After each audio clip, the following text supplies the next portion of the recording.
Welcome back. Lots of headlines on China this week. President Xi is touring Europe for the first time in 5 years. Tesla is making deals in the mainland, and the U.S. is imposing new trade restrictions, garnering a warning from the IMF about global GDP impact. Meanwhile, Chinese stocks, they're rallying. The Hang Seng and KraneShares China Internet ETF outperforming the S&P since April, essentially matching those year-to-date gains. But Morgan Stanley and Clock Tower see the rally fading, while Stanley Druckenmiller, he was more vociferous. He told CNBC yesterday he'd never invest there while Xi is in power. Joining me now to discuss is Brendan Ahern. He's KraneShares Chief Investment Officer. He'd never invest there, Brendan. He's done. He's over.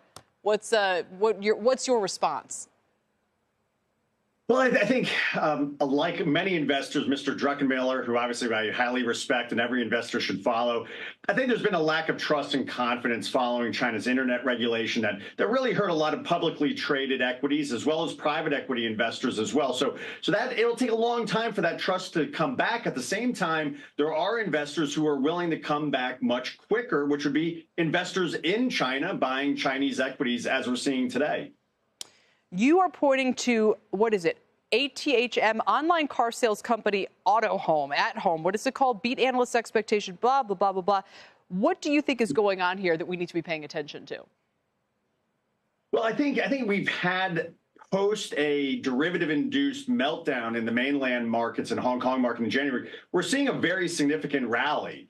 At the same time, we're not seeing very significant foreign investor participation. And I think that's because many investors got burned trying to buy the dip. What we think is different this time is what Auto Home showed is that analyst expectations for the companies are very, very low. And they beat on the big three: revenue, adjusted EPS, adjusted net income. Next Tuesday morning, we have Alibaba and Tencent reporting. Next Thursday, we have JD.com and Baidu. So all we're saying is that China's economy is slowly improving, as we saw with Q1 GDP, right, as well as you're seeing the fundamentals of the underlying companies improving. We just think investors are underallocated if this rally gets some continued legs. My trillion-dollar question for you, because you follow this much more closely than I, do you think something fundamental has changed where the leadership is going to allow or even encourage, for instance, those once former tech high flyers to rebound and really be able to see some liftoff again?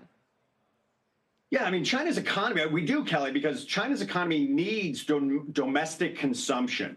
That export-driven manufacturing in China has been quite strong, driven by demand from the U.S., Asia, and Europe.